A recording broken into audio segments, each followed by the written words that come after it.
देखो, मैं पहले तो सबको नमस्कार कहूँगी। मैं राधिका महल और पत्रकार भी हूँ। मेरा खुद का अखबार निकलता है सामाजिक जीवन समाचार पत्र के नाम से।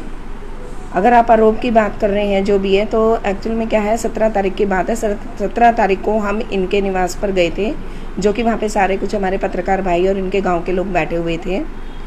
तो जैसे ही हमने अंदर एंट्री की, उनसे बातचीत करनी चाहिए, बोला कि भैया जी नमस्कार। वैसे उन्होंने बहुत गलत तरीके से बात की, बिहेव भी गलत तरीके से किया, बहुत रूडली बोला कि जाओ यहाँ से, निकलो यहाँ से, बहुत गलत तरीके से।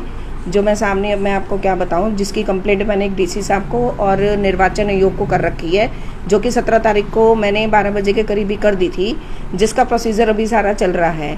तो मैं कल मिली थी वहाँ जाकर निर्वाचन आयोग से, तो उन्होंने बोला था कि हमने उनको सम्मन इशू किए हैं, जो भी किए हैं, और उसके साथ अगर उनकी हमारे जो भी आते हैं फिर हम आपको बुलाते हैं, आपकी स्टेटमेंट लेते हैं और जो कार्रवाई बनती है वो करते हैं। तो इसमें जाओ यहाँ से, निकलो यहाँ से, इसमें कोई आपके मान सम्मान को ठेस, महिला को ऐसी कोई ठेस क्या? देखो, ऐसा होता है कि कंप्लेंट दी सबको दिया। आपका बहुत अच्छा सवाल है भैया जी। अब मैं आगे आपको बताना चाहूँगी। देखो, मैं एक महिला हूँ, महिला पत्रकार मैं बाद में हूँ, मैं एक सामाजिक संस्था भी चलाती हूँ, मैं महिलाओं को न्याय दिलाती हूँ, मैं सब कुछ पढ़ती हूँ। अगर हमारे जैसों के साथ ही ये चीज़ होगी तो बाकी महिलाएं, आम जनता कहाँ जाएगी? चुनाव का दौर चल रहा है, जनता चुनावी, ये निर्दलीय प्रत्याशी हैं, जनता जागरूक हो रही है, सब कुछ कर रही है कि कौन निर्दलीय है, किसको टिकट मिली, कहाँ हमें वोटिंग देनी है, सब कुछ करना है। अगर ये चुनाव के दौर में ही ऐसी बात करेंगे, सब करेंगे, और वो भी एक महिला से, तो कैसे होगा? मैं इस चीज़ को बिल्कुल वो नहीं करती कि कोई आपके घर आता है, कोई भी आता है, कम से कम उसको अच्छे से सम्मान इज्जत प्राप्त हो।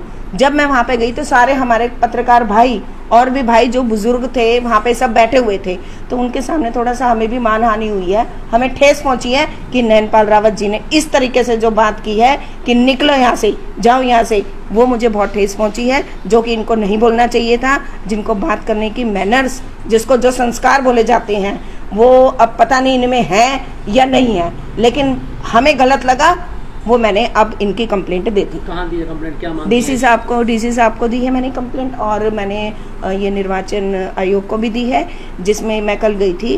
तो चुनावी दौर चल रहा है, तो अब उसमें प्रोसेस चल रहा है, सारी जो भी कार्रवाई बनती है वो प्रशासन करेगा। तो आप पे दबाव भी आया होगा इसके बाद, कहीं ना कहीं दबाव भी बन रहा होगा कि फैसला करो या कोई? देखो, फैसले का कोई दबाव अभी मेरे पास नहीं आया, किसी का भी नहीं आया, क्योंकि मेरे पास कॉल्स आई हैं, वो भी इनके कोई पृथला गांव से भी आई हैं, एक बीजोपुर गांव है वहाँ से भी आई हैं।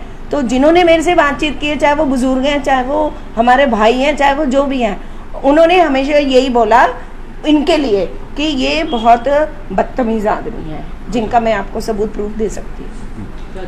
बात करें, ये बीजेपी को समर्थन देने वाले नेता भी रहे हैं, चेयरमैन भी रहे हैं, और सरकार में, बीजेपी सरकार में बेटी बचाओ बेटी पढ़ाओ का जो नारा देती है, कहाँ सार्थक सिद्ध हो रहा, कैसे नेता सिद्ध कर पाएंगे? देखो, अगर आप नेता की बात करते हो, बेटी बचाओ बेटी पढ़ाओ, सरकार ये नारा देती है। मैं खुद महिलाओं का सम्मान करती हूँ, महिलाओं की इज्जत करती हूँ। तो जब यहीं पे महिलाओं का सम्मान नहीं है, तो बेटी बचाओ बेटी पढ़ाओ का नारा, अब ये प्रशासन देखेगा कि क्या करना है।